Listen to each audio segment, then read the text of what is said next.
Hello, beautiful brown girl family. Hi. Welcome to the replay for those of you who are tuning into the replay for this special episode of Brownversations. We'll give you just a moment to come in and tag your friends before we really introduce what we are unpacking tonight. So I'm going to take this opportunity to make sure I've shared over on my page, Sab, if you'll do the same, because we Absolutely. want to get as many people in here as possible. I will do that. So we see you all coming on. Thank you to those of you who are ready to unpack everything that we have here to talk about today. If you will also do the same, go ahead and share the broadcast on your page so that others can get into the Brown Conversation. So I do want to officially welcome you to our special episode of Brown Conversations here on Beautiful Brown Girls TV. This is our virtual platform that allows us to connect with other like minded women who are on a mission to live their very best lives. We come to you weekly with programming that is meant to challenge and inspire you and get the conversation going to connect with other beautiful brown girls. This is our safe space to take our masks off, to have our voice valued, and to move towards healing. Today, are going to ask you to speak your truth without fear. Listen to understand your sisters that are here with us tonight. We also want to talk about actions that we can take that will help us to use our personal platforms to make a difference. My name is Kimberland, and I come to you out of Tampa, Florida. I'm an educator and a life coach, and I'm happy to be here with you tonight.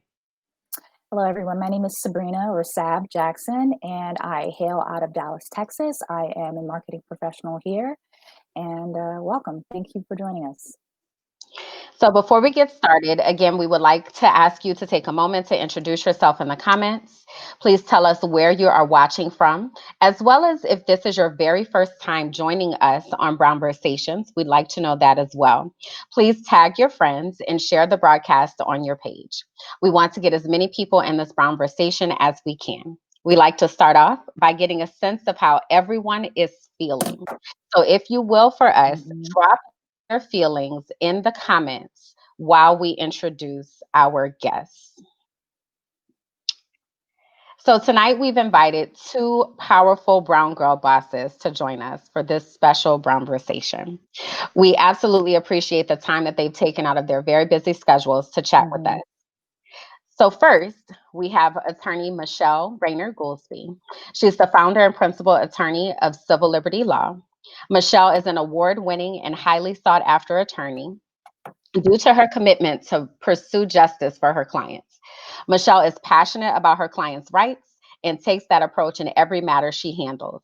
She has been featured on CNN, The Today Show, Fox News, Good Morning America, The Root, Headline News, Huffington Post, Blavity, and various local radio, television, and print media. All right. We also have with us Dr. Shekinah Andrews, a licensed clinical psychologist based out of Houston, Texas.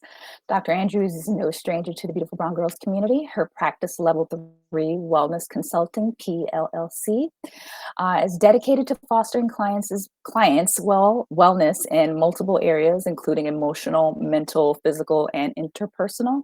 She has experience working with health populations and especially enjoys working with women and diverse clients.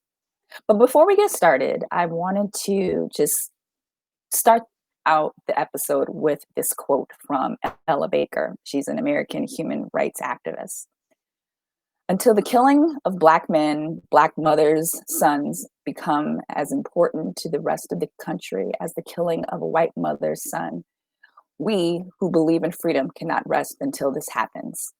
That was back in 19 the 60s, and here we are in 2020, and we're still grappling with um, all of that. So, with that being said, welcome, ladies. Thank you, ladies, so much for joining us tonight. We absolutely know this has been an exhausting week. Just looking at a couple comments here, for instance, Teresa said that she's feeling anxious and worried. Dee says she's feeling anxious and enraged, right? And we absolutely can relate to those feelings. So we wanted to have this opportunity to talk. Now, when we planned the show, it was on the heels of the tragic murders of Ahmaud Arbery, the unarmed jogger who was hunted and killed in Brunswick, Georgia, and Breonna Taylor, the EMT who was murdered in her own home after the execution of a no-knock search warrant in Louisville, Kentucky. But since then, we've unfortunately added George Floyd, who was brutally suffocated and murdered just this past Monday in Minneapolis, to that list. So we know that arrests have been made, for instance, in the Ahmaud Arbery case. And what I would like for you to do for us, Michelle, is to really talk about the steps that lead up to arrest, as Right. well as what happens after arrest, because we're waiting in various places with these various cases. Right. So I first want to thank y'all so much for having us and for doing this really important show and tackling this really important subject. And I'm sure as Dr. Andrews is going to get into, this has been a very heavy week for a lot of us. It's been a very traumatic week for a lot of us. And not just a week, I think weeks leading up to this situation. So really the process is that, when someone dies, there's a death investigation by law enforcement. And so what happens, law enforcement, what they're supposed to do is they're supposed to investigate that as a homicide. Someone has died. So then you find out if it was criminal, if it was accidental. And then what happens at the bare bones is that if they determine that there was criminal activity, unlawful activity that took place, which led to somebody dying, that you then at that point, you arrest them. And then what happens is that arrest, those folks go to, it goes to the state attorney's office. That's what happens in Florida. Other states, maybe the district attorney, and they make the final charging decision. Either they charge them by an information, which is just a charging document, or they charge them by indictment, which is what we know as the grand jury. One of the things that I will tell you is that it's very easy to get an indictment by the grand jury. The threshold is very, very, very low. So it's not the same threshold you would have in a criminal trial, which would be beyond and to the exclusion of every reasonable doubt. It is lower than that. More so, did this happen? There's a thing that we say in the law that you can get an indictment against a ham sandwich. And so that's how easy it is to get an indictment. So when we've seen in recent years, and especially with the Mike Brown situation, where individuals were, saying, oh, they weren't able to get an indictment. A prosecutor can get an indictment if they want an indictment. So that's the prosecutorial issue that they're choosing not to. They're choosing not to put the full thrust in it. They're choosing not to do that. And, that's what's really, maddening to me. We're not asking for more justice. We're not asking for less justice. We're asking for the same justice and the same, accountability that you give to other folks. That's all we're asking for. We're not asking for more. We're not asking for less. What you do for other people, we're asking for you to do the same for us. Wow. I don't know that I really made the connection about it's the prosecutor that's holding it up, because as you were talking about that process, I'm thinking to myself, but there have been so many instances where there was no indictment. They refused to indict. So that really is the prosecutor. And am I correct in saying that's an elected position? So most of the time it's an elected position. So I know in Pinellas County, our prosecutor has been there for, if I'm 37, I'm 38. Jesus, that was last year. I really want to be 30, y'all. I really want to be 30. If I am 38, he has been there maybe 31 years. Wow. So when we talk about it, he has put generations of families in prison. Wow. It is an elected position. Wow. Go ahead, Sab. What were you about to I say? was just going to mention that it's exhausting that we have to um, yell and scream and protest and shout and post on social media to get some semblance of justice, or to just get someone to be held accountable. And the notion that you're saying that you can indict a ham sandwich just um, should infuriate you. It infuriates me even more. So yeah, it infuriates me. It's just unsettling. It's really, really unsettling. So with that being said, where we are right now, what's the likelihood of these police officers and the two white gentlemen getting to a space of indictment? Just because it's almost been 2 weeks since the Yeah. arrest of Yeah. So I don't want to be the bearer of bad news, but it's very unlikely. I mean, it is. It is hard, even in the state of Florida, to move forward on an indictment against law enforcement, and especially an indictment against law enforcement for murder against Black and brown folks, right? Mm. It is very hard. I know that in the George Floyd case, that the mayor called for the officers to be arrested. That is, that remains to be seen. We know they were fired, but a firing is not accountability, and Mm-hmm. doesn't and may not preclude them from going to another agency to get another job. Right. Now, Tansy has a question. I want to jump in real quick about that because she's asking, do you think that the prosecutor or DA, whoever might be in authority, is waiting on the autopsy to arrest the officers in Mr. Floyd's case? That could be but they don't usually wait on the autopsy or a what was the question? Autopsy or is waiting on the autopsy the rest of Just have so to they wait on it. Yeah. so they normally don't wait on that, because if they've determined that you have um killed someone and it is criminally, like it's not an accident, they will arrest you. You know how many people have been arrested for murder before an autopsy comes, before any of Right. those things come? So they may be trying to do their due diligence in this case because of the optics and what everything is going on. But that has never precluded law enforcement, has never precluded a DA from filing charges. Mm. Okay. Well, that's that. All right. So Sab, go ahead. I know you wanted to ask something. I'll let you jump in here. No, I didn't have a question. I didn't have any more any legal questions right now. I think more of the questions that I had are to Dr. Andrews surrounding how, yeah. So yeah, I think let's we go all have ahead. questions for Dr. Andrews. I I think know. we all need. Let's go ahead and bring Dr. Andrews on See, in. I need Like, Dr. Um, Andrews. Listen, Dr. Andrews. I was crying in my couch the other day, like, but I Mm, was like, forget everything that I'm doing. It don't even matter. And, mm, Ben mm-mm. Crump. So Ben Crump is my law partner, and so there's things that I'm also privy to that I just know by virtue of that. And I'm like, yo, it's a wrap. Like, I mean, why am I even Mm, pressed? So, Dr. Andrews, we need y'all. Like, y'all can talk to me about the legal stuff, but really, it's yeah. Dr. Andrews. Really, we need you. Um, I do have a question. Really, I'm sorry. Go ahead, Doctor. Were you oh, going to I say was something? just to provide a reflection. So, um, isn't ignorance bliss sometimes? Because Yes. I didn't know about this whole you can indict a ham sandwich. I thought as a person ignorant to the law and order SVU is my only education. Right. Um, I thought it, took a lot of steps and a lot of, you know, evidence. And so I had a little more tolerance Mm-hmm. and a little more patience based on that assumption of uh, that it's an involved Mm-hmm. process.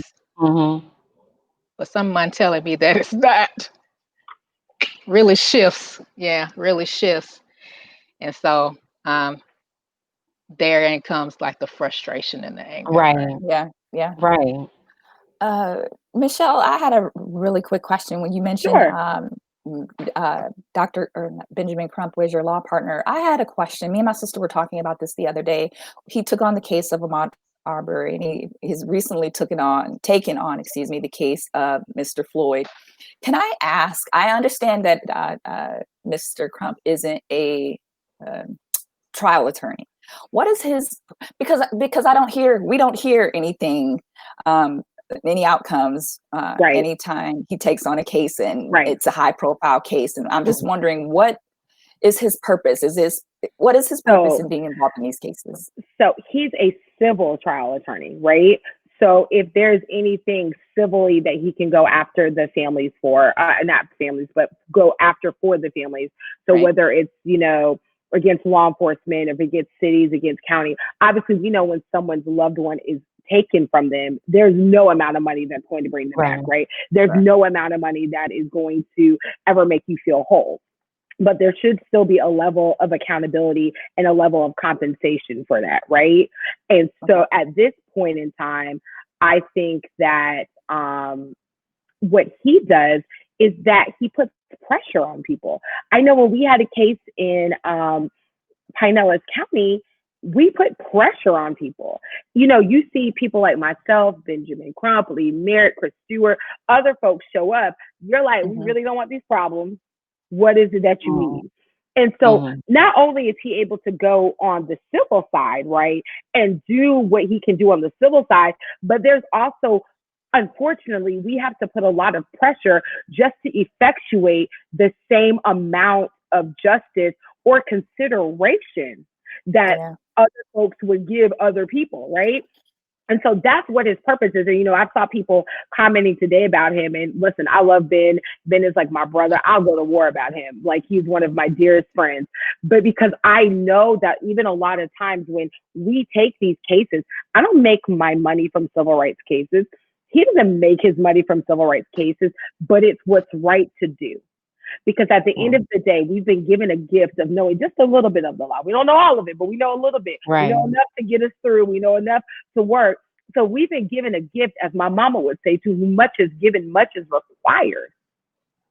And if my people are suffering and I have the ability to affect change, if not me, then who? Right. Thank you. So I do want to bring you into this, Shekinah. So you mentioned just a moment ago that ignorance is bliss, right? How do we find the balance between being informed and becoming obsessed and re-traumatizing ourselves? Because I love the news, right? I love to know what's going on. Like, I can watch the news, any news outlet. Like, I just want to see them all because I like to talk about the things. But at some point, it just becomes too much. So how do we find that balance between knowing what's happening and then it just being the most? So I think I want to lead with, you don't have to traumatize yourself to be informed. I want to suggest that we all use wisdom in what we're consuming in terms of like the videos going around. You don't need to see someone's death to believe that it occurred and unjustly. We weren't around. We weren't around in civil rights era, but we still believe Tulsa happened. We still believe the Birmingham bombings happened. We weren't around to see it there. There was no social media. People weren't handing out cards. Just to see it there. In fact, this is not going to be PC, but in fact, we're here now. Freely, so we're here now. Go ahead. In fact, the people taking the pictures of like lynchings and smiling in front of it was not us. Right. It was the oppressor. So I just want you to be cautious of what you view, and how much you view. And each person. Oh, go ahead, someone. I was going to say there's a quote that Malcolm X has about about the newspaper. Hold on, y'all. And I want to make sure I quote it right. But when you said that, it triggered something in me. Newspaper. Hold on. Newspaper quote. I'm about to. If you're not careful, the newspaper will have you hating the people who are being oppressed and loving the people who are doing the oppressing. Mm. And it's just, lots of things happen in the world. And I also want to add a little bit of nuance. Our social medias. I don't know about yours, but I cultivate my social media. If I don't like it, you ain't on there. So our social media feeds are very much cultivated, and that we see like a snapshot of our lives and people that we are attached to's lives. But I don't know. There have been a lot of tragedies in the world. Was there footage of the when the children were killed? Was there footage of that passed around on social media for us to view? Oklahoma City bombings. Was there Right. footage of that for us to just continually view? If Correct. not, question why we are being trained to get used to seeing this. Well, if I could say this, Go ahead. there are people who are aligned, who say that they are aligned. And I'm not going to say no names because I don't want to get a cease and desist. But there are people who say that they are aligned with Black folks, who make money off of our dead bodies and make money off of sharing it and being the first to get there. I'm going to say this. I don't need to see another dead Black body to know that our people are being killed and under attack. I don't need to see that. And unfortunately, I happened to stumble upon George Floyd's video because I was scrolling, and folks don't put trigger warning or whatever. I don't need to see, we call it trauma porn. I don't need to see that to know that we're being killed.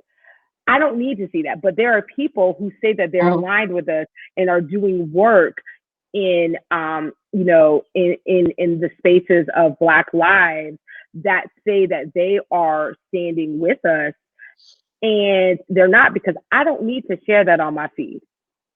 And I feel you, Dr. Andrews. I honestly, if you start sharing that stuff, like, you got to get off my feed. Like, I for my spirit and my energy, I can't handle it. I can't handle it. Like, I understand it. I get it. Because part of the trauma response is these things happen to me and no one believes me. So now I gotta get people to believe me. Right. But I believe, I knows. I know until burden of proof proves otherwise, like with the Juicy Smollett, as what's his name said. I just go ahead and believe until it's disproven. Yeah. So can I add on to that, to your point, to Michelle and Dr. Andrews' point? To Michelle's point, you are absolutely right. They make money off of our pain. You can't make money off of Black girl joy and Black boy joy. Right.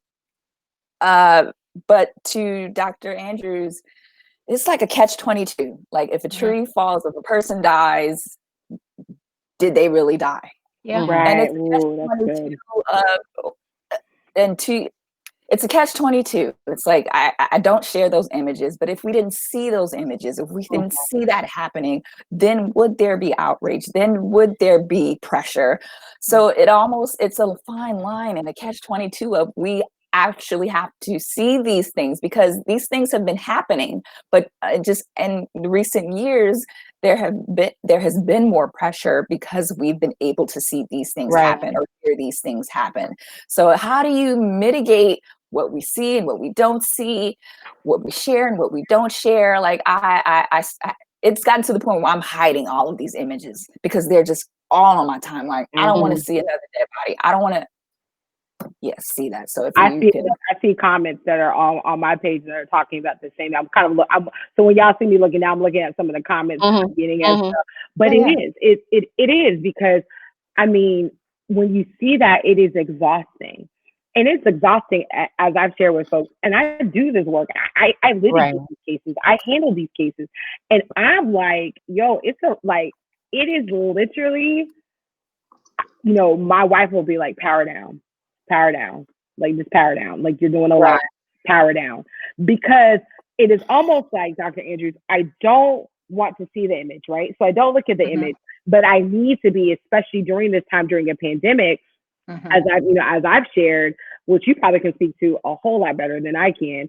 But during this pandemic of being your home, so you don't have the distractions of work, you don't have the distractions of traveling, you don't have the distractions of hanging out with friends, you don't have the distractions of all that. So all you do is have your TV and your socials, right? Mm-hmm. So then you're trying to kind of create a space to, I don't even know if commiserate is the right word, but just to be in community and to feel like heard and seen. But then it's still more like trauma that's kind of coming. You know what I Right. mean? Right. So a few things. First, to provide a reflection for Sab, and the delicate balance between valuing the documentation, right? Mm-hmm. Because the documentation, like the video evidence for people who might be still kind of in disbelief that these things still happen, provides them with hard evidence, right? That these Mm-hmm. things still happen. So being grateful that the evidence exists,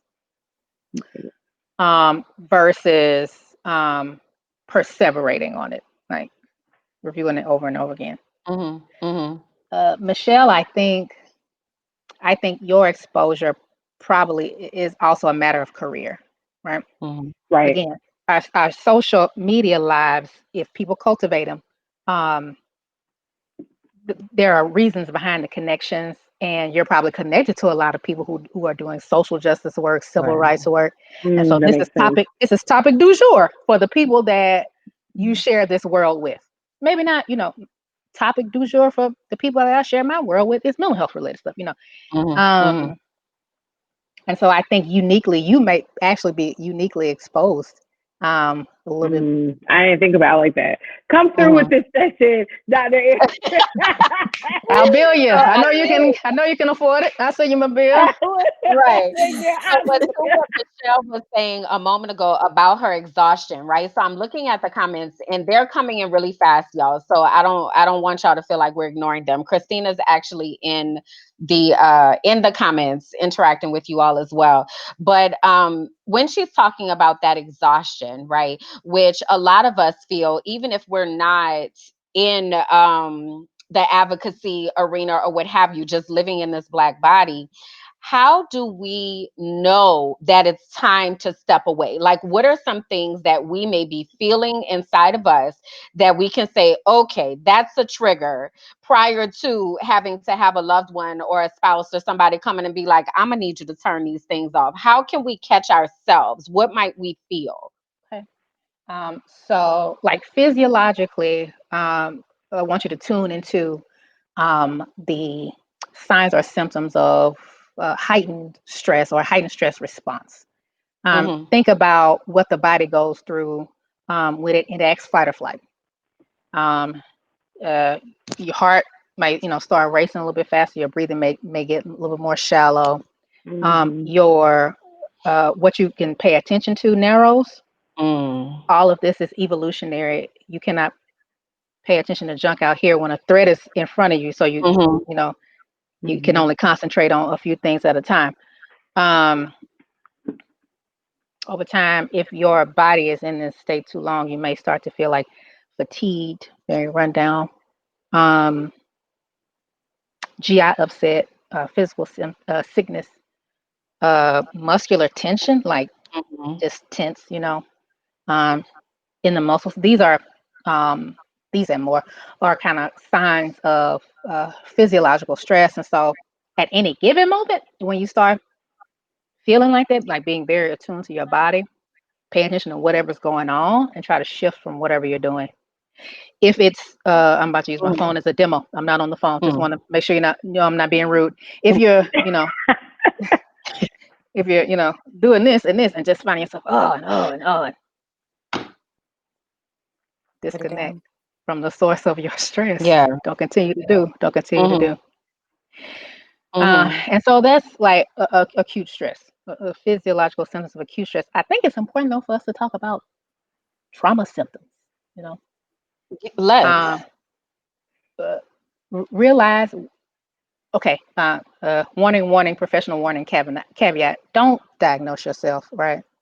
But I'm going to share with you some symptoms of trauma. Okay. Mm-hmm. Trauma-related disorders, and PTSD is one of them. Probably the one that people know the most.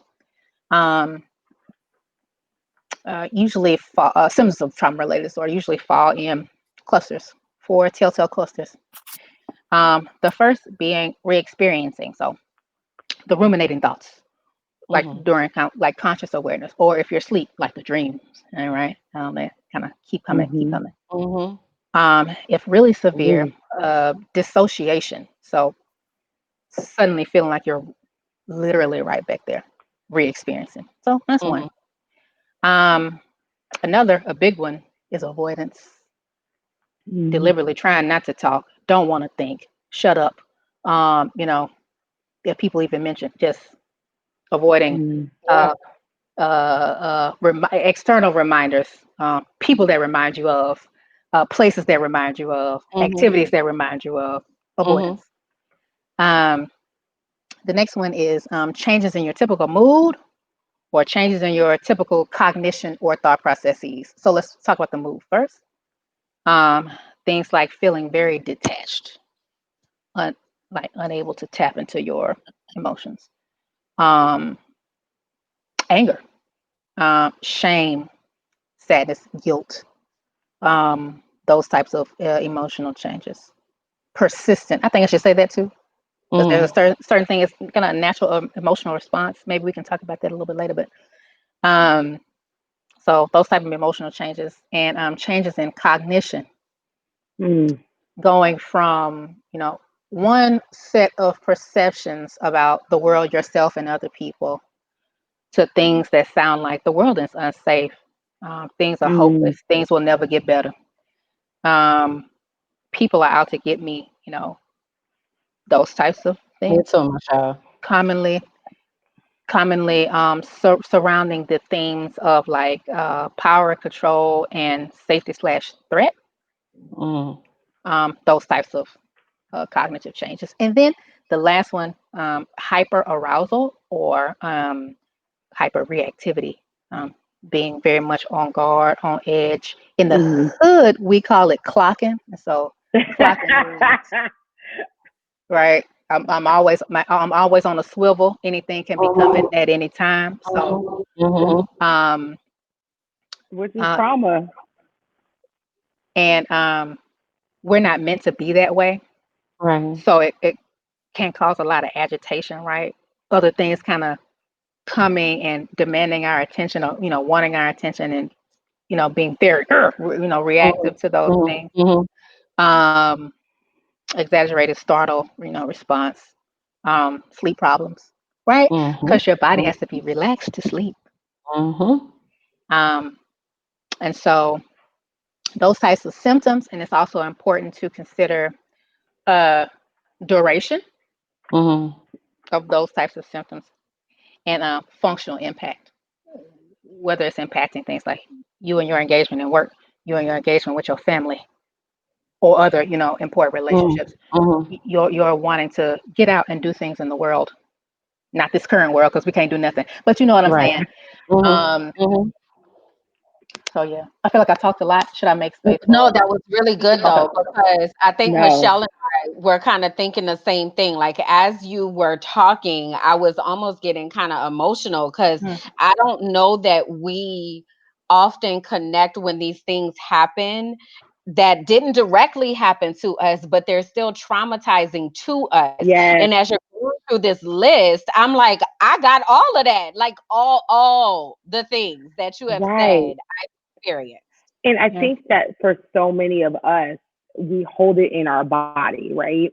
And not Mhm. just, and it's a generational thing, right? Yeah. It is something that has happened since we were brought to this country. And I mean, brought meaning not we decided to come, they came and took us and brought us here, that we've had to hold it in our body. We couldn't express our emotion. We couldn't say, oh, I don't like this, because if you don't like something, if you're not in agreement with it, you get beaten or killed, because who are you to display anything of any agency of your own body? And even to a certain extent, a friend was sharing with me, about how, when you have to go to work, like, and some of us are still essential workers that have to go in and day out and work amongst other folks. You can't really just say, can you just, do you know what just happened here? Do you know what just, you have to kind of hold that in your body. And as you're holding it in your body, it really starts to take a toll on you. I know my sleep has been jacked up. I know that I have been having feelings of hopelessness. I know I've been kind of looking at inwardly, like, well, what am I even doing this all for? And not meaning that I'm going to stop doing the work that I'm doing, but it does become hard and it becomes exhausting.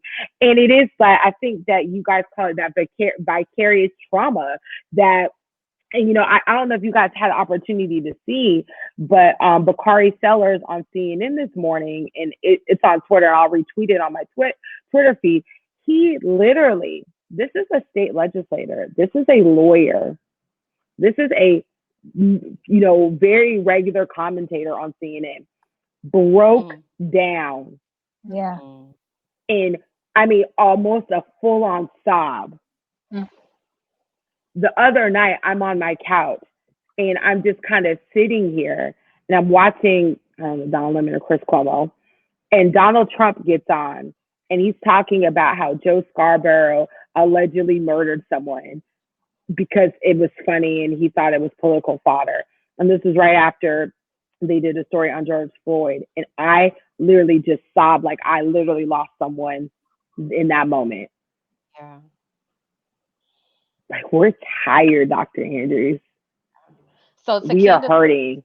Question, what do we do with all of this that we don't know where to place, and we're trying to process it, and we're trying to figure out just how to function? What do we do with all this? So I think the first step is awareness, right? To do anything about anything, you first have to call it a thing. Yeah. And so to go back to what Michelle was saying about, I assume you mean like the collective we, Black people, tend to like hold things in our bodies and basically not acknowledge our emotions. Start there. Shift there. Start by acknowledging what it is you're feeling, what it is you're experiencing. Start by indicating to yourself that, this is not appropriate for me. This will not contribute to my health and well-being, and so I need to change some things up. That change and kind of how you engage in self-care can take many forms. I'm kind of trying to be nosy about the comments. So I kind of saw in the comments where people were, talking to each other about therapy and kind of, engagement in therapy there. And so that's one resource, but I'm not, I'm aware that it takes a certain amount of privilege to be able to, engage in therapy. You need money, or you need to have insurance, so you got to have a job to, get. Right. So not all of the things that could be helpful have to, be done through like professional means. And so if now is the right time in the conversation, I kind of made a list of things you can do for self-care. And Listen. We need it. Oh, okay. You know me. I don't be liking the I don't We tell me. need the things. Listen, Flora, Sister Greek. Go ahead. Tell me when to go like E40. I'll wait my turn. Okay. So I want you to shift from thinking that self-care is some type of it's like dessert for you, you just get a little sweet every now and again. Self-care is food. You will eat it. You will need to eat it regularly, especially in the current social political climate that we live in now. So disillusion yourself from believing, oh, I'll do it when I have time. Now is the time. You need to do it now. It needs to be put into your practice to inoculate you against the stress that you will see in life. Good. So in terms of like things you could do behaviorally to like manage physiological stress. Mm-hmm. If you want to engage in a relaxation practice, some people like meditation, some people like deep breathing, some people like guided imagery. Try all these things out. During the COVID outbreak, initial COVID, like in March, April, some of the companies that have like apps dedicated to like mindfulness and stress management, Mm-hmm. things like that, were giving away like free subs. Mm-hmm. I don't know if they're still valid, but it doesn't hurt to check. And even if they don't have their full subscription for free still, there's free, like they have little, still little Things. things, yeah, that Yeah. you can do for free there. So a behavioral stress management practice will be important. Um, Engage in activities that make you feel hopeful, loved, and safe. Let's talk about hope. Mm-hmm. Mm. Um, for some, a spiritual practice is kind of a sense of like peace and hope for them. Mm-hmm. So if that is what it is for you, still engage in that practice while making space for wrestling with some of the conflicts that come from that, right? I follow someone on social media um, whose a brand is Unfit Christian. Um, I and follow her too. I follow her too. and she speaks a lot about the tension between like religion from the strictly, of course, from the Christian perspective, because they're more than that religion, um, and slash spirituality, and the tension between like these things that Mm. keep happening. Mm-hmm. What does she has a poignant article. I'll put links to. I'll Okay. just be mentioning resources, and then later in the show, I'll put links, send links to everything. But kind of a poignant conversation about whether Black Lives Matter to God. Mm-hmm. Um, Engaging in things that instilling you a sense of hope, I think, is important to counteract those cognitions we were talking about earlier about like hopelessness Mm. and that things won't change. Engage in things that help you feel loved. Validation is really important for dealing with most things in life, but trauma also, because there's can be, depending on the trauma, code of like silence and shame, and so people don't know, Mm-hmm. and we don't want people to know. But by disclosing and making opportunities for validation, for people to commiserate with you and say, that's not right, Mm-hmm. things like that. I think that helps you feel kind of loved and connected in a way that challenges Mm-hmm. things. Can I ask a question real quick? I It, can't put a mark because I don't want you to lose your I'm, spot there. I'm right But here. when you talked about validation, right, and people honoring what it is that you're feeling, it made me think about the people who don't, right? Mm. And so this brings me back to you saying how we cultivate our social media, for instance, Mm. of removing the people who are gaslighting right now, Yes. or they want to give statistics about black on black crime, or they want Right. to equate their experience with our black experience, and they don't have a black body, so they have no idea what that looks like. Hmm. I think sometimes we I feel like there's pressure to keep those type of people around so Mm. that you have a balanced viewpoint, right? It's like somebody commented to me just yesterday, where if you wanted to preach to the choir, then fine, but when you're ready to have an open conversation, then I want to talk about X, Y, and Z. I chose not to respond, but I feel like there is people get wrapped into that. So then they say, oh, well, I don't want to be closed minded. So let me keep other people around me. And it puts us in a situation where we're not being validated and we're being gaslit. And now you're on the defense trying to explain why you Hmm. feel some type of way when you Right. know why you feel some type of way. Sometimes So, people don't actually want to engage with you in conversation. They just want to negate what you have to say. so can I have a non-clinical answer to that, and then Dr. Andrews could have the clinical education. Mine ain't gonna be clinical, but continue. Say what you gotta say. The non-clinical answer is this. my Facebook, my socials is not a democracy. When I walk out these doors and I live my life, I have to engage a world that literally tells me every day that my life doesn't matter. Okay. So when I have my socials, when I have my space that I can curate, that's what I'm gonna do. Okay. And that don't mean I'm closed minded. That don't mean I'm not willing to listen. But when you start stepping into territory where you're disrespectful, where you're literally telling me that my life doesn't matter as a Black woman and a Black person, I'm telling you that it does. And I'm telling you what it is. And you choose not to receive it from me for whatever reason that you have, oh, you gotta go. So Yeah. I deal with all of that in the world. I'm not going to deal with it in a space that I curate. Now, sorry, doctor, that I'm gonna let you go ahead with the, because my mind is not that clinical, but I'm gonna let you go ahead. My mind ain't that clinical after office hours. Big Red once said my office hours are from 9 to 5 and hung somebody over a roof to emphasize that point. And so, yes, indeed, you don't have to engage with. You can tell the difference between people that are engaging with you in a way to like better understand or like Yeah. know. You can tell intent. Even so, like even on social media, we have the spirit of discernment and can tell intent. People that just want to argue with you or tell you blah blah blah, they don't belong in your space.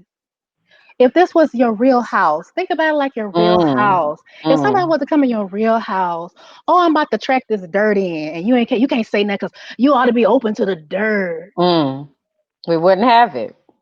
You wouldn't have it. Why do you have? So some other coping mechanisms that I found this on a post, Therapy is My Jam.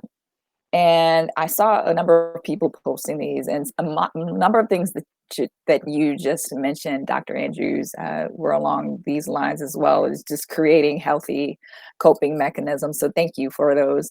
But some other ones that it mentioned here was remind yourself that you do matter. And to your point, Michelle, when we go out into this world, they constantly try to remind us that we don't matter, but we do matter. So just constantly remind ourselves that we do matter. Yeah. Surrounding yourself. I was gonna say, I'm sorry, surround yourself also with people that remind you that you do matter. Yes, ma'am. That's exactly what I was gonna say. That's why you get paid the big bucks. Setting boundaries when you can no longer discuss what's happening with people. And then another one is it's okay to not watch the videos if you don't want to. It's okay not to watch those videos if you don't want to. Like, I have to remind myself of that. Like, it's okay not to see those things. Yeah. Because some people are saying, you need to watch it. You need to watch it. You need to be informed. You need to see. Yeah. Right. And that's coming from us to each other. Yeah. I don't need to be, I can be just as informed without ever watching a video a day in my life. Yep. You tell me someone died, I'm going to believe it. I don't need to see it. Yeah. Yeah.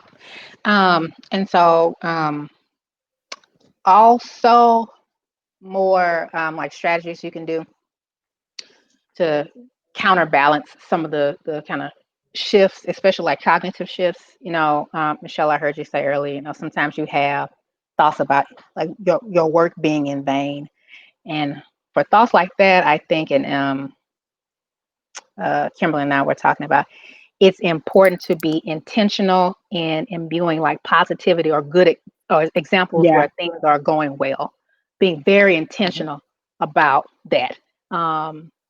Acknowledging, for you in law, acknowledging successful cases, where people were, prosecuted, for their wrongdoings. Just acknowledging allies. Where people are really doing work. Do we have to acknowledge those allies? Why do they need a gold medal, or why do they need a pat on the back? Do you recognize by the word acknowledgement, I'm not saying a gold medal? Do you understand? Oh, okay. Okay. I'm just saying, recognize that they exist, right? And that they're actually doing important work, because a person that doesn't want to listen to your, I was going to say BA, doesn't want to listen to your view, won't. but they Yeah. might listen to someone within their social. Yeah. Correct. Every structure that has been infiltrated by people already on the inside. So we actually, those people are also important. Mhm. So And I wanted, so I'm sorry, I keep cutting you off, go but ahead. I Go wanted ahead. to, I'm used. and don't do that. So, so in though the acknowledgement of allies, Mhm. it reminds me of also what was just said about boundaries, right? So I made a post that has kind of been circulating about like these are some things that I say to allies, right? So and I shared an article that says 75 things that white people can do to help with race, right? So, what the job is not of a Black person is to comfort the ally, right? So, what was happening is there are some allies that are in my circle, and they were bombarding me with messages like, oh my gosh, I really, I'm Okay. so sorry you feel this way and blah, blah, blah. Okay. What can I do? And da, da, da, da, da, da, da, da, right. And then I was just like, hey, guess what? I can't have this conversation right now. Okay. And I'm probably not going to be able to have it tomorrow either. So I'm going to get back with you when I can. In the meantime, here's an article. You will Exactly. figure out what to do Yeah. because I Exactly. can't give you that right now. But I think to Shakina's point, I acknowledge that what they want to do is great, and I acknowledge that they have a Yeah. space in this fight. I just know that as the person that is traumatized right now, I can't support you in that. And an actual ally is going to understand that, right? So they were just like, I understand. Point taken. I'm about to take this article and run to my people, Right. and we Right. gonna handle that. My I, bad, right? right. But I acknowledge that in that moment, I was perhaps putting emotional labor on you that shouldn't have been there. Let me go yes, handle my people. Yes. yes, But yes. But can I also say, more than allies, I think we need comrades. And let me tell you what the difference is. Allies are Okay. people like, yeah, I see and I understand. Mm-hmm. And I'm going to maybe share this article. Comrades are folks who are actively in the fight with us, Yes. right? Mm-hmm. Actively, doing work against, doing work against systemic racism and police brutality. And it kind of goes to this question that's like, how can we fight back? What can we do to make a change? And I was kind Mm-hmm. of looking at my phone to see if Christina was Black, white. I was trying to see. Christina's the founder of Beautiful Brown Girls. My Christina, my bad girl, when you brown. So, but I was trying to look and see. I was like, that's why you saw me on my phone. Like, okay. But so Christina, because I feel like there's work that white folks and non-Black folks can do, and then there's work that Black folks can do, right? Mm-hmm. And to be honest, I'm gonna say this: we have done almost everything that we can do as Black people. At some point, we need our comrades to come and say, we have this privilege that y'all don't have. As Dr. Andrews said, that may not listen to your BA. So Mm-hmm. we need to step in the gap. And there's one pastor in Pinellas, Andy Oliver. I will never forget. We had the Marquise McLaughlin was shot and killed in a parking lot, and this white pastor, with his majority white congregation in St. Pete, shut down traffic quicker than the Black pastors did. Wow. But he needed to do that. It wasn't Mm. just, oh, this is really sad, let's talk about it. Oh, even, they used their marquees to speak. They did a marquee that George Floyd was lynched, and he put that on his marquee.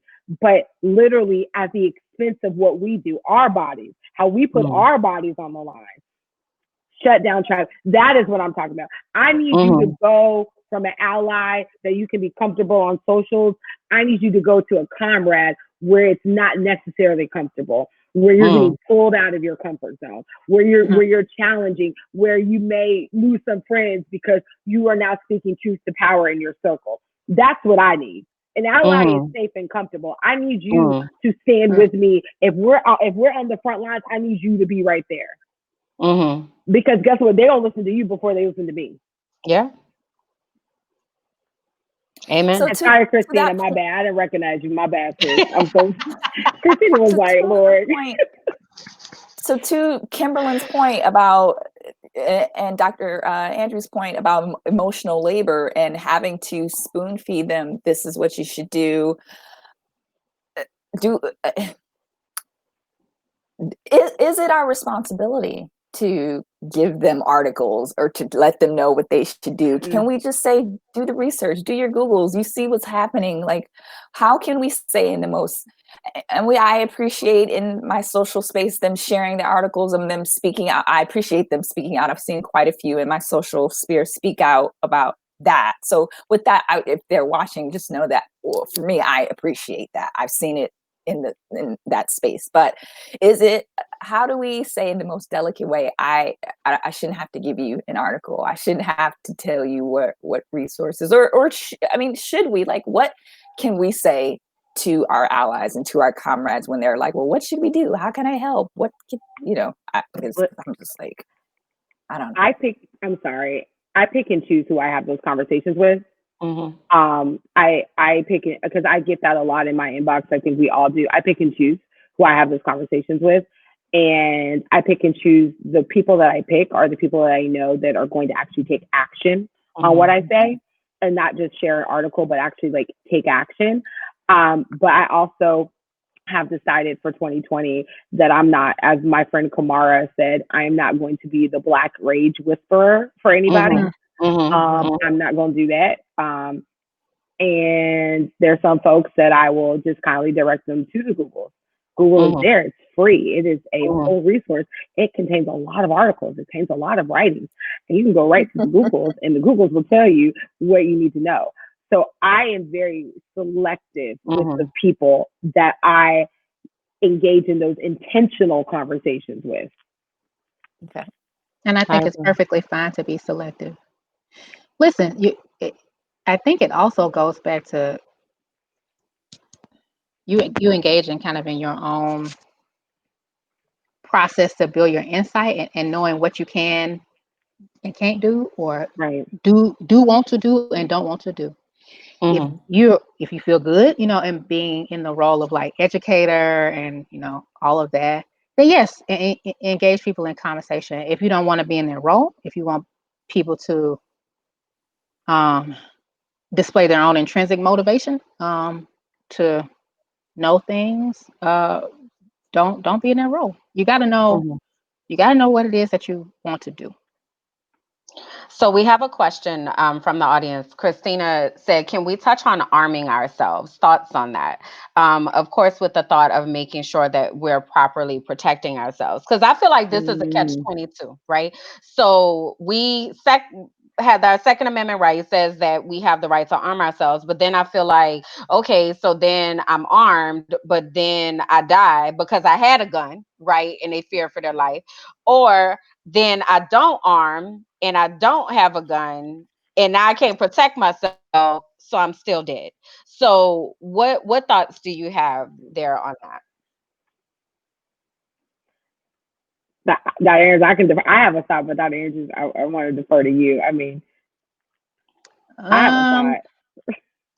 I'm interested in hearing the legal thought because my first reaction is probably rested in bias. And so the first thing I thought about was like Florida and Stand Your Ground, and the young lady who I don't know by name. It was a domestic violence case, and she fired a warning shot at somebody. Marissa? Yeah. Marissa Alexander, yeah. So I acknowledge my bias there. So here's the thing, and this is a really interesting question because I was having a conversation with a friend of mine yesterday surrounding this actual question. I think that if you can legally arm yourself, do that. But legally arming ourselves will not protect us against the systemic racism that we're facing because it's a system. Guns are not going to tear that down. They're not going to make it less. So yes, there's a reason, yes, to arm yourself if you're able to protect yourself, right? And if you're able to do that legally, do that. But is that the answer against the system of racism? Absolutely not. Is that the answer against police brutality? Absolutely not. Is that the answer against white supremacy? Absolutely not. So to me, that when we talk about arming ourselves, it cannot be it cannot be in a response to those things. To me, is yeah, sure. If you want to arm yourself and you want to do it legally, sure. I have a permit to carry. I want to do it legally. I believe that's important. But I do that, but it's not, I know that that is not the answer to combat the foundation of what we're facing, right? And I also know that as a Black gun owner, to Dr. Andrews' point, I may be treated very differently than my white counterparts. Right. Yeah. And that's the part that's scary to me. What were you about to say, Sab? I was just gonna ask, so to kind of add on to that, we're at a space, I feel like we're in a space where we're having to comport ourselves differently now in the spaces, meaning we have to figure out how we're going to react to a Karen in a park or a Karen. So last week or a week or two, this gentleman I was coming out of some shop I was coming out of, and he was leaning on my car. He was with his white cronies. They were all in their 50s or 60s. And instead of I said, hi. But in that instance, I'm just like, okay, should I have done that? I mean, like literally, if you could burn a hole in me, I would have had a hole in me for the way he stared at me in that moment, because I had the gall and the audacity to tell him to get off my car. Your car. Your car. My car. Right. Yeah, he was leaning on my car. So I'm finding myself thinking we are having to comport ourselves and to think about how we're going to have to react to Karen and Brett and Chet in these spaces. And is that something that we should have to think about now? Is that another burden that we're adding on to ourselves and thinking about how we should have to react in these instances? You know, I'm not a gun owner. I don't know if the word should be yet, but currently I'm not a gun owner. And I wonder if the conversation about more Black people arming ourselves is more of an underlying reflection of like wanting to feel more psychologically safe or in control. Yeah. Kind of having an if-then paradigm. If these things pop off, then I got my, Glock. Or I don't know. Is a Glock what people carry? I'll just listen to rap music. I don't know. I don't know for real. It's just rap. That's all I have references. Oh my god! Oh my god! Instead of Glock. Is that what? Is that what that's people? I don't know. firearm. That's one of them. Okay. There's many, but a Glock. I mean, I have a Glock, so yeah. Okay. That's a 9mm. Okay. So yeah. You're good. Good. Right. I can fit in. Thanks. Okay. I listen to rap music. So, yeah, I think it's that, but I think your point, Michelle, was great. In that, psychologically, like we as ladies are also told to protect ourselves a little bit more. Carry your little mace, put your keys, put your keys like this in your hand so you can, and that's really to help you feel more psychologically safe, because really, right. The uncomfortable thought of if somebody wants to assault or kidnap you, they can still do it. Your little mace won't help. But I think it's a response, like you said, Michelle, kind of wanting to feel more safe and in control. And also, our right to do so. I think that's also part of it is also kind of our rights and fairness being challenged. And some of the thought processes may reflect, everybody else, exercises their Second Amendment right. So why can't we? So to kind of shift just a tad, but still in the same zone, because I'm still thinking about what Sab's saying about how we, have to consciously behave differently, right? So we just had the situation with I call a quarantine Karen, but Central Park Karen, who harassed Mr. Cooper because he asked her to follow the rules. And there was another situation that happened in Tallahassee with a young lady employee who was detained by the police over a name mix up on a credit card. When we are confronted with these things, or a citizen's arrest, like, what are our rights? And Right. what, the police come up to you and they say, they don't tell you anything, they just say, come with me, and they slap handcuffs on you. Like, what are our rights? And how do we Right. exert them? Right. So here's the deal. And I actually was doing a live on this. So in Florida, you don't like have to stop for a citizen's arrest. Like, there's no statute that I'm aware of. And so I think that we first have to even go back to the foundation of where citizens arrest comes from. They come from like Jim Crow era, Civil War era, Reconstruction, slavery, all those times, which also is the formation of modern law enforcement. Modern law enforcement was the slave patrols, right? So their job was to hunt and kill Black people and get and capture, runaway slaves, which to hunt and kill Black folks, right? And bring them back to their slave owner, dead or alive, depending what occurred. So when you think about the citizens' arrest, they were for white men who owned property. So that disenfranchised women, that disenfranchised people of color, that disenfranchised Native folks, that disenfranchised Black folks. So then there is a power structure that's there where a white man were to say to anybody else in the groups that I listed, you need to stop. I'm doing a citizen's arrest. And in their mind, you are to stop what you're doing. So, and that there's that psychological nature that comes with that. But in this day and age, they are not a sworn law enforcement officer. So if you were to come to me and say, I'm effectuating a citizen's arrest, I'm going to look at you and be like, who are you talking to? I'm going to go about my business, whether you saw me do something or not. So the laws are very obsolete.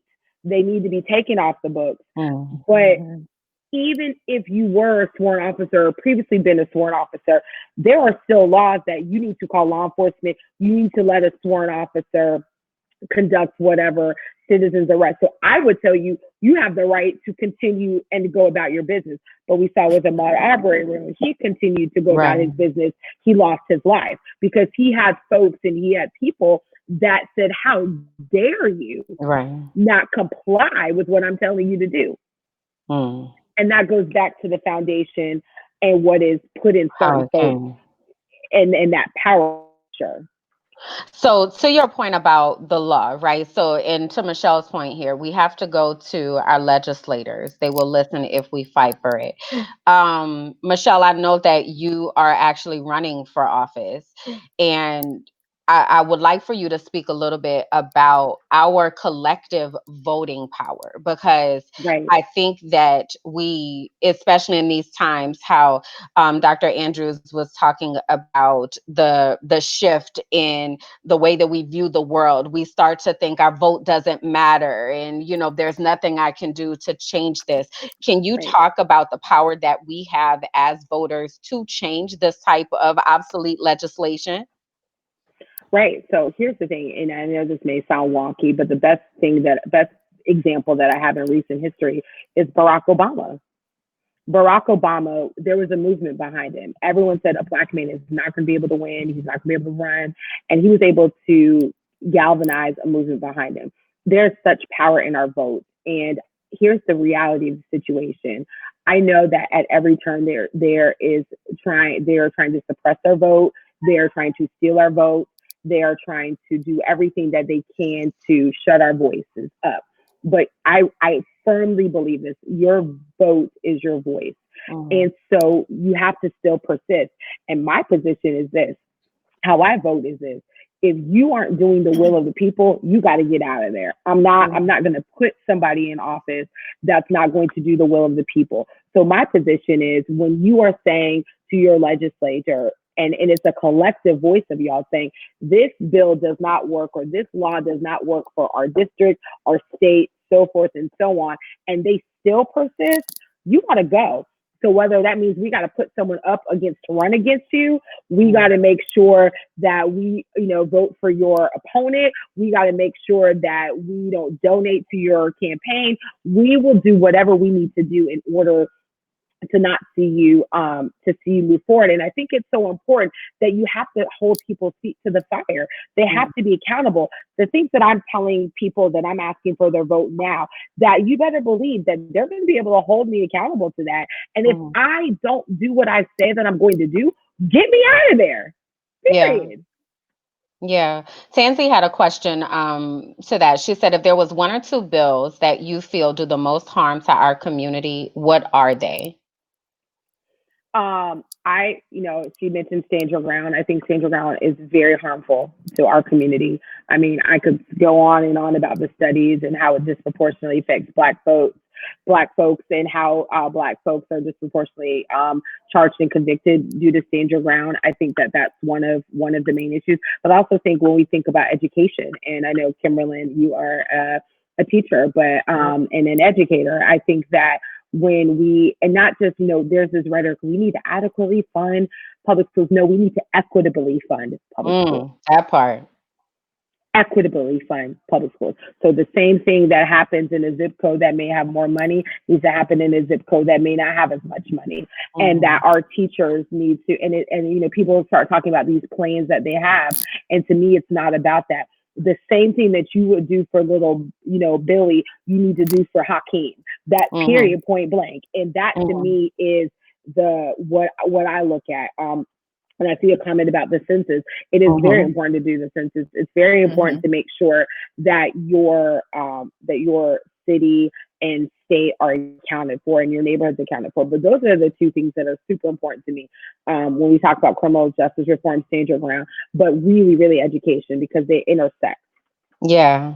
When you start thinking about the school to prison pipeline and all of that, that's a part of dismantling that system for sure. If our vote wasn't important, and if we didn't wield power, why are they trying to steal it? Why are they trying to suppress it? Why are they trying to take it? Correct. So You're absolutely right, Dad. So when you were talking earlier about applying pressure, there have been some some images going around of what we can do, right? Because so many of us feel helpless in this situation. So Sab, I'm gonna pull you down 1 second just so I can show this picture, and then I'll bring you right back up. So there are a few pictures that have been going around. So let me grab this one.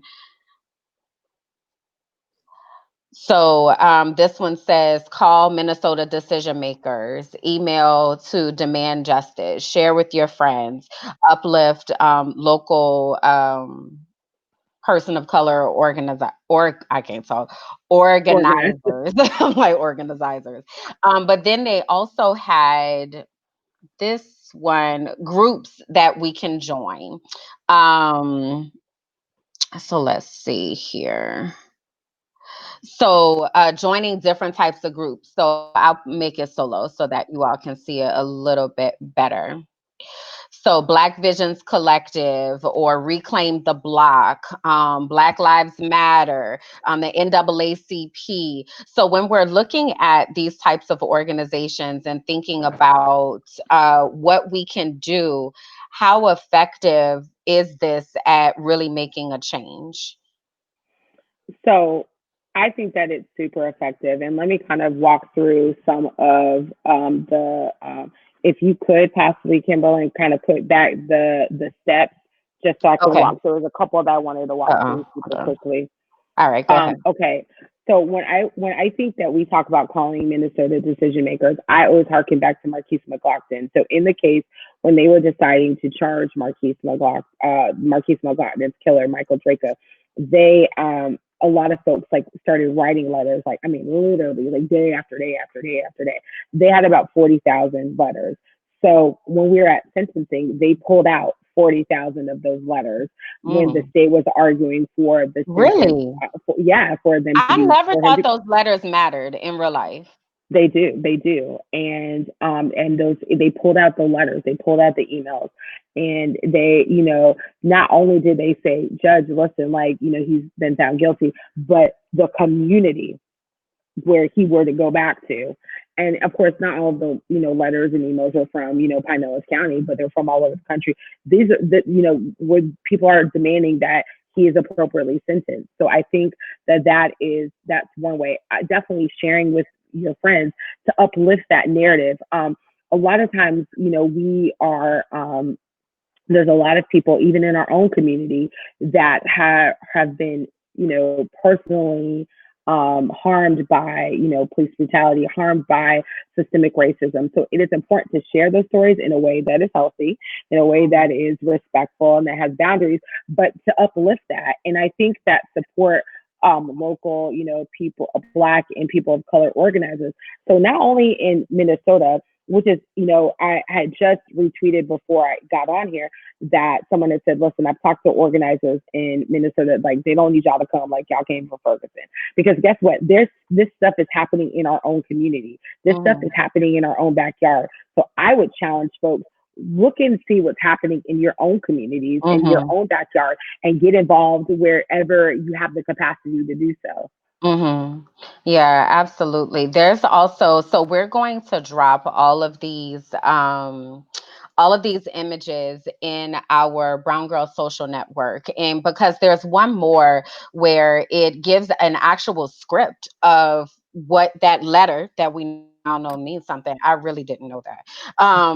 But to drop that, there's a script for what you can write in the email. There's a script for what you can leave on the voicemail. So we want to make sure that we give some type of action step. And I feel a lot better about knowing that that makes a difference because, for instance, with the Ahmaud Arbery case, I, wrote emails and, what have you. And I just thought it went nowhere, Right, and right, I always hear like people like Sean King, say, we did this and we applied pressure, but I never took that to mean I was a part of that, because right, I don't feel like I'm sitting at that table when that happens. But to know that that actually comes into the process and they slap these things down and say, this is what the people are saying, that's encouraging to me.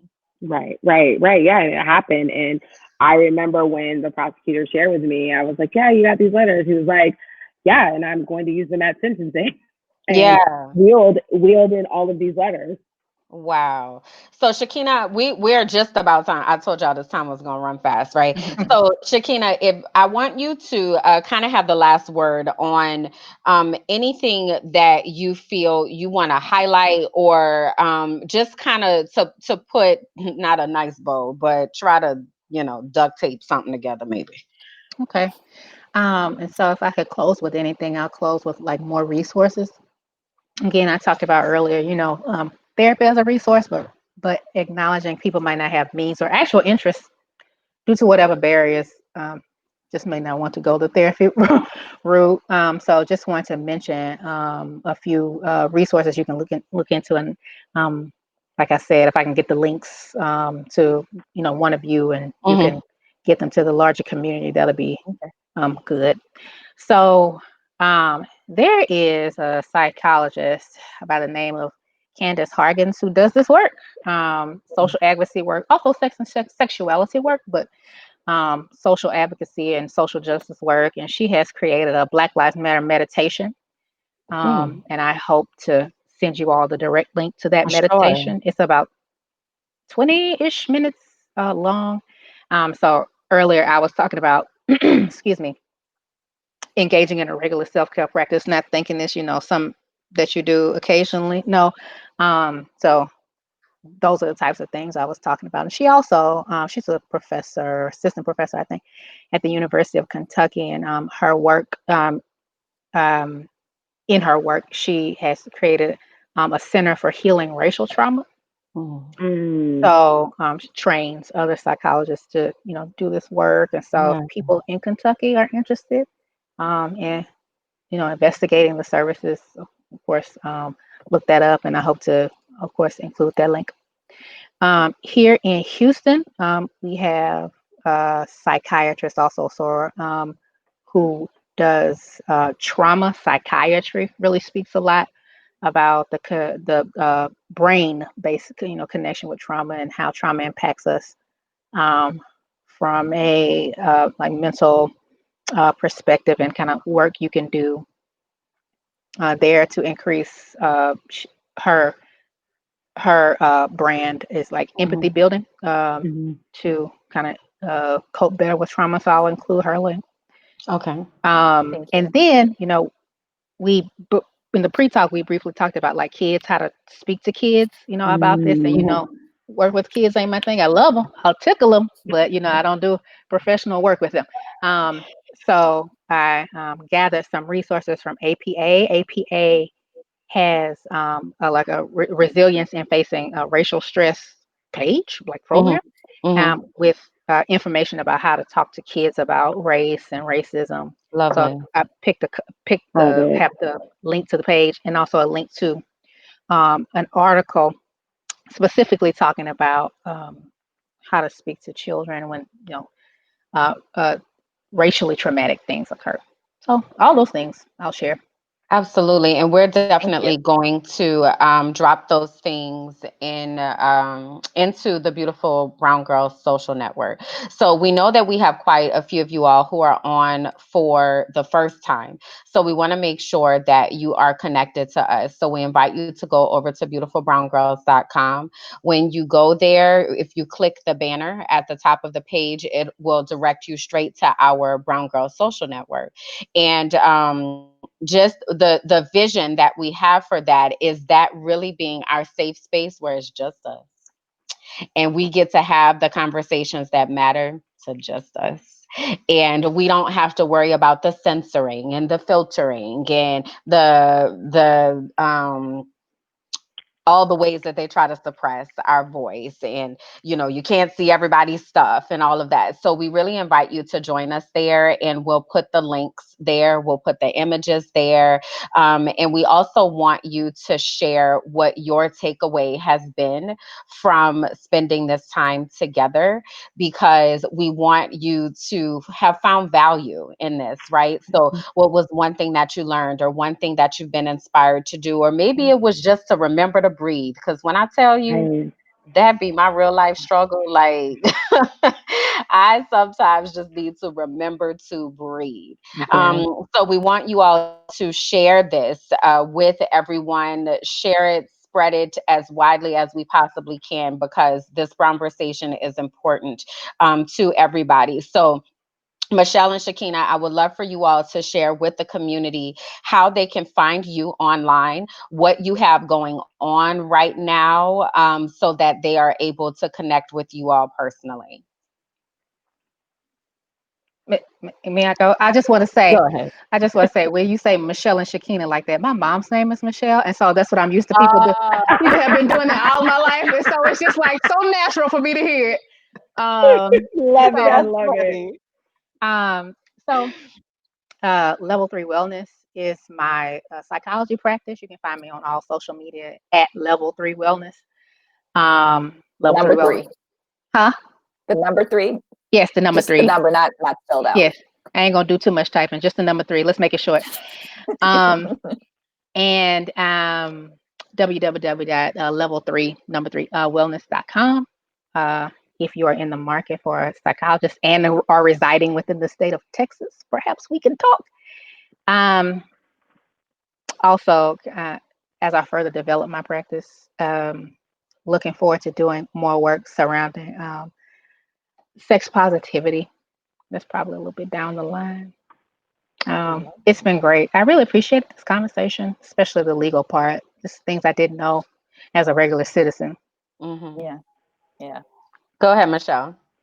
Well, yes. So thank y'all so much for having us. I really appreciate just being able to have the space. So you can find me on Facebook at Michelle with one L K Rayner hyphen Goolsbee Goolsby, on Twitter, Michelle at Michelle for FL, so Michelle for Florida, but just FL, and on IG, Your Lawyer's Lawyer. And I'll drop that in there. I am a lawyer, so my law firm is www.civilliberty.com.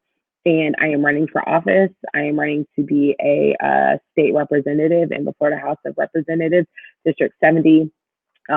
Really kind of taking my advocacy to the next level and really just instead of waiting for people to step up, like I'm stepping up. So, and my website is www.michelleforflorida.com. Y'all find me, I'm accessible. And I just really thank you for this conversation and just like looking at my socials while I'm talking to you, like if people are super engaged because people need this safe space, right? And I thank you for creating it because it's really needed right now. Awesome. Thank you. Sab, you want to tell the people where they can find you? Yeah, certainly. You can find me at sabjackson.com. What else? Oh, yeah, sabjackson.com. All my social handles are on my website. And your podcast is there as well? Oh, yes. I keep forgetting. Thank you, Kimberlyn. I keep Ma'am, I need you forgetting. to remember. I know. I need to. Anyway, you can find me, my podcast, Bet on a Black Woman, on Apple and all yours, not all, but majority of your social media platforms. You can find me there. So thank you. What about yourself, Kimberly? Awesome. Where can we find you? Thank you for asking. So I am on Instagram at Kimberlyn J, and you can find me on Facebook at Kimberlyn Jackson or at my website, KimberlynJackson.com. And again, we want to make sure that you all are connected to Beautiful Brown Girls. So we invite you to go to beautifulbrowngirls.com. Also find us on Facebook at Beautiful Brown Girls. We have a Facebook group called Beautifully Shaded. Instagram, our name is Beautifully Shaded, and on Twitter at Beautiful Brown U. So again, we thank you ladies so much for taking this time out to hang out with us. We really, really appreciate your voice. And I'm glad that you made yourselves available for us to have this brown conversation here tonight. So we officially welcome you into the Beautiful Brown Girls family. We extend official membership. We want to make sure that we get you all connected to Beautiful Brown Girls, and definitely stay in touch with us. We want to be able to curate these types of spaces more frequently so that we are able to have conversations that matter. So please, keep in touch. Let us know, Michelle, how we can help with your campaign. Shekinah, when you stretch into your new arena, we might Yes, have to girl. have you on to talk about that. Come So on and talk. I like to talk about that. I know. So we definitely want to make sure that we honor the relationship that we built here tonight with each other and also with our communities. So we look forward to being able to support you all as well. And ladies, we thank you for the, not ladies and gentlemen maybe, who have been rocking with us for the past 90 minutes. We appreciate you. And we ask you again to please share this broadcast so that those who are connected to you can have an opportunity to listen, to get educated, and really figure out what they can do to help. So we are out of here, and we will holler at y'all real soon. All right? Take care. Bye. Bye.